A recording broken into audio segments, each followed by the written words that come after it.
many songs have you written? Dick, I don't know, but I've written just about all I've sang. Which is several hundred? Well, I can estimate this way. I've been in the business now, Dick, for about 6 years. Sam Cooke, a name synonymous with soulful melodies that continue to stir our hearts, unexpectedly, shockingly, and unclearly left the world of music, and his fans are yet to come to terms with his death. His songs, including the timeless "A Change Is Gonna Come," carried messages of hope and change. Yet beneath the harmonious surface lay a tale filled with complexities.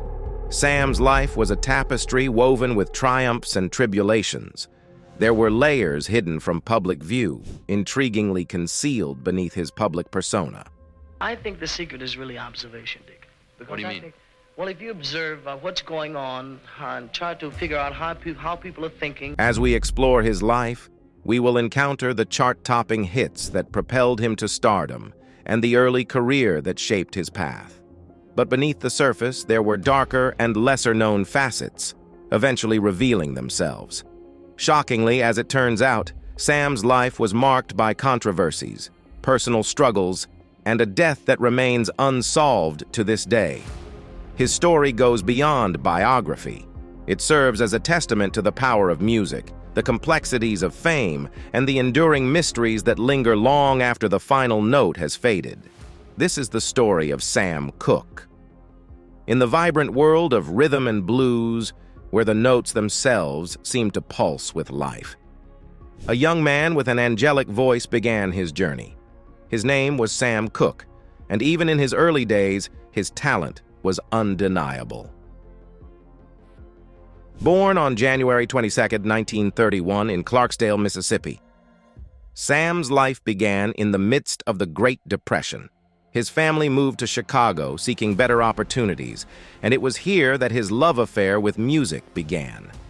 At an early age, he joined his church choir, where his voice soared above the rest, an instrument of pure, unadulterated talent.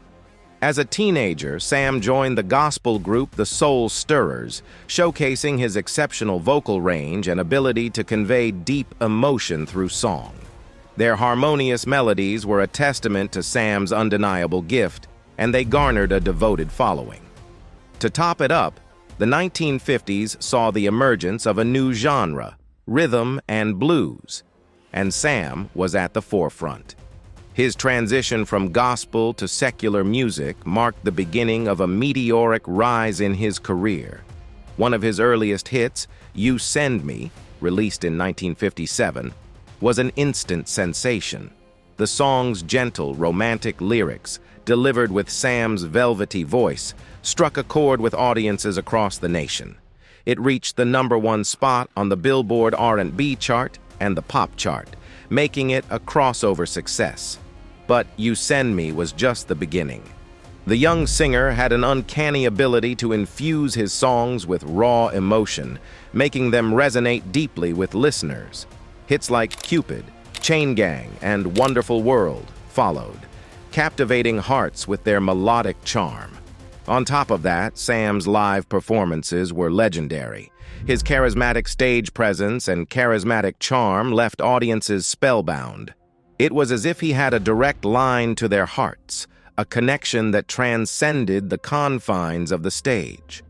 However, beneath the glittering surface of stardom lay the intriguing shadows of controversy.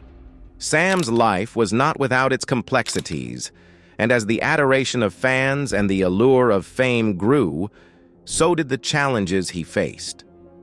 The music industry of the time was rife with racial discrimination. Shockingly, even a talented artist like him faced prejudice and inequality. This backdrop of racial tension would eventually shape his career in ways that were both inspiring and challenging. Sam's pursuit of creative control and ownership of his music led him to establish his own record label, SAR Records. In doing so, he broke new ground for black artists in the industry, defying the established norms.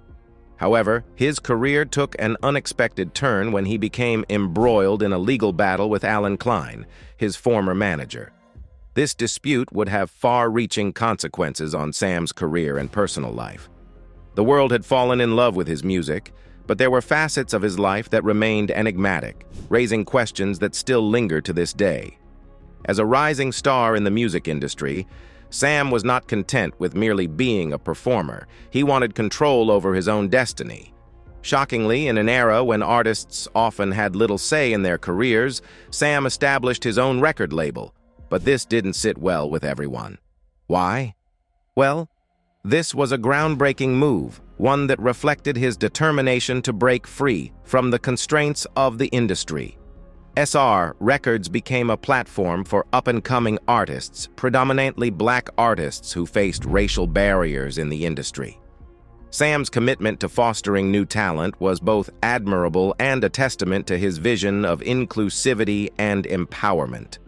On top of that, as earlier mentioned, his entrepreneurial spirit led him into a legal battle that would have far-reaching consequences. Sam found himself in a dispute with his former manager. This conflict over royalties and control of his music would ultimately impact his career and finances. Court cases aside, behind the scenes, Sam's personal life was marked by a tumultuous marriage. His relationship with his wife, Barbara Campbell Cooke, faced its own set of challenges. Their marriage, eventually ending in divorce, was marred by allegations of infidelity and strained dynamics. The couple had 3 children together, and the complexities of their family life mirrored the complexities of Sam's public persona. The pressures of fame and a marriage in turmoil took their toll on the artist. Despite these personal struggles, he continued to create music that resonated deeply with his audience. He maintained his status as a beloved performer, and his career showed no signs of slowing down. What followed was unthinkable, shocking, tragic, heartbreaking, to say the least. In the early morning hours of December 11th, 1964, a shocking and tragic event took place that would forever alter the course of Sam's life. He was staying at the Hacienda Motel in Los Angeles when an incident occurred that would lead to his death. According to reports, the singer had an altercation with the motel's manager, Bertha Franklin. The details of that night remain clouded in mystery and controversy. It is known that shots were fired, and Sam Cooke was fatally wounded. But was it a justifiable act of self-defense, or was it something more sinister? The circumstances surrounding Sam's death have fueled speculation and conspiracy theories for decades. Why was Sam Cooke at the motel that fateful night? What led to the confrontation with Bertha Franklin? And what happened in those crucial moments before the fatal shots were fired? The official account of the events has left many unsatisfied.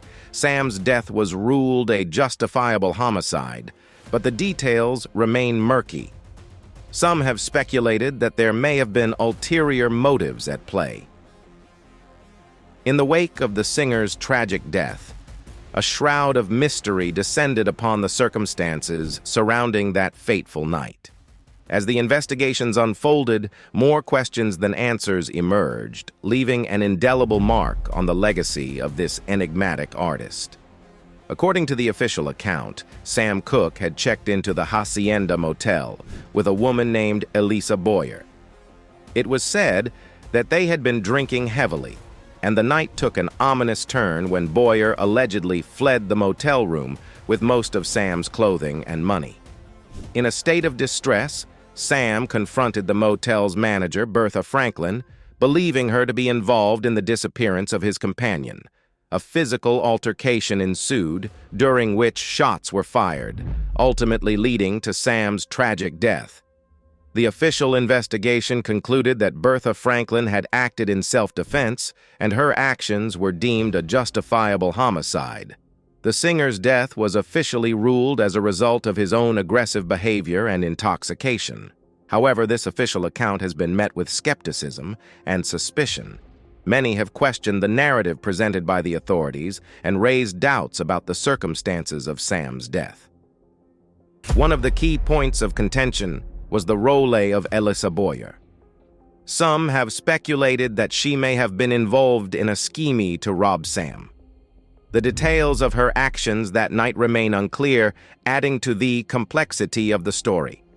Additionally, conspiracy theories have emerged, suggesting that the vocalist may have been targeted due to his involvement in civil rights activism and his efforts to challenge the racial status quo in the music industry. Sam's untimely death left a void in the world of music, but it also left behind a trail of unanswered questions. Even decades later, the circumstances of that fateful night continue to be a subject of intrigue and debate. The endless controversies surrounding his death have not overshadowed his enduring musical legacy. Sam's songs continue to inspire and resonate with audiences worldwide. His influence can be heard in the music of countless artists who followed in his footsteps. Additionally, the civil rights movement of the 1960s found a powerful ally in him. Sam's song, "A Change Is Gonna Come," became an anthem of hope and resilience during a turbulent time in American history. He used his platform to advocate for change and equality, leaving a profound impact on the movement. As the 1960s dawned, America found itself at a crossroads. The civil rights movement was gaining momentum, and the fight for racial equality was at the forefront of national consciousness. Sam Cooke was not content to remain a bystander. His music became a rallying cry for those who believed in justice and equality. As mentioned earlier, his anthem, "A Change Is Gonna Come," became an unofficial anthem of the civil rights movement, a song that inspired activists and spoke to the hearts of those who longed for change. "I was born by the river in a little tent," Sam sang, his voice carrying the weight of generations of struggle. "Oh, and just like the river, I've been running ever since." These opening lines resonated deeply with a nation in turmoil. The song's message of hope and resilience struck a chord with the African American community and the broader public. Sam had crafted a masterpiece that transcended music. It became a cultural touchstone, an anthem that captured the spirit of the times. Interestingly, Sam didn't stop at singing about change. He actively supported the civil rights movement. He used his influence and resources to advance the cause, providing financial support to organizations and individuals fighting for equality. His willingness to use his fame and fortune to effect change demonstrated a commitment that extended beyond the stage and recording studio. Ultimately, his legacy as an activist is an integral part of his story, a testament to the power of music to inspire action. Additionally, Sam Cooke's impact on the world of music was profound. His smooth, velvety voice and innovative vocal techniques left an indelible mark on the industry. Artists of all genres looked to him as a source of inspiration. His contributions to soul music in particular laid the foundation for future generations of artists. The likes of Aretha Franklin, Marvin Gaye, and Otis Redding drew inspiration from Sam's unique style and vocal prowess. In the end, Sam's music not only entertained but also educated, uplifted, and inspired. His songs served as a powerful reminder that music has the capacity to transcend boundaries and bring about social change. At his musical peak, the civil rights movement gained momentum, and the nation echoed with the sounds of protest and change. Marches, sit-ins, and demonstrations became the order of the day. The struggle for racial equality was reaching its crescendo, and Sam's music became an integral part of the soundtrack of this era. His commitment to the movement extended to his own business practices. He refused to perform at segregated venues, a stance that was both courageous and controversial. Sam's actions sent a powerful message, challenging the status quo in the entertainment industry at the time. His involvement in the civil rights movement brought him into contact with other prominent activists of the time. He forged meaningful connections with figures like Malcolm X, Muhammad Ali, and Dr. Martin Luther King Jr. His conversations and collaborations with these leaders added depth to his activism. Sam was not just a singer with a hit song, he was a voice for change and a catalyst for unity in a fractured nation. On top of his successful musical career, Sam was a family man. He married his high school sweetheart, Dolores Mohawk, in 1951. The couple had 3 children together, and their family life was marked by moments of joy and struggle. The singer's marriage to Dolores faced challenges, and the couple divorced in 1958. Sam would go on to marry Barbara Campbell Cooke, with whom he had 3 more children. His personal life was a reflection of the complexities that often accompanied fame and success. Apart from his singing prowess, he was a visionary entrepreneur. Under his leadership, SAR Records signed artists like the Sims Twins and the Valentinos, later known as the Womack Brothers. These artists flourished under his guidance, and his contribution to their success was undeniable. And as a star of his caliber, Sam's music was not limited by borders or boundaries. His songs transcended cultural and geographical barriers, making him a global sensation. His smooth, soulful voice was a universal language that resonated with people of all backgrounds. His tours took him to various parts of the world, including Europe and Africa, where he performed to adoring audiences. His music was a bridge that connected people, uniting them through the shared language of melody and emotion. All said and done, Sam's death, which occurred in the early morning hours of December 11, 1964, remains one of the most intriguing and debated aspects of his life. As previously discussed, the official account paints a picture of a fatal altercation at the Hacienda Motel in Los Angeles. To this day, these same questions persist. Why was Sam Cooke at the motel that night? What led to the confrontation with Bertha Franklin? And what happened in the moments before the fatal shots were fired? But as sad as his end was, Sam's music and impact endure despite the mysteries that shroud his life and death. His songs continue to resonate with audiences of all generations, and his influence on the music industry remains profound. Additionally, his legacy extends beyond his discography. Sam's commitment to civil rights and willingness to use his platform for change is a testament to his character and values. He continues to inspire artists and activists alike, serving as a reminder of the power of music to effect change. In the end, Sam Cooke's life was a symphony of triumphs and tribulations, melodies of joy and notes of sorrow. His story remains incomplete, with unanswered questions and unresolved mysteries that continue to intrigue and captivate. Sam Cooke's life was a symphony, a harmonious blend of talent and tenacity. He rose from humble beginnings to become an international sensation, captivating audiences with his velvety voice and emotional depth. His songs were more than melodies. They were anthems of hope and change. To this day, Sam's legacy lives on, not only in the records he left behind, but in the hearts of those who continue to be moved by his music and his message. His story is a melody in time, a timeless tune that continues to resonate with each passing generation. And that's it from us today. Until next time, thank you for watching.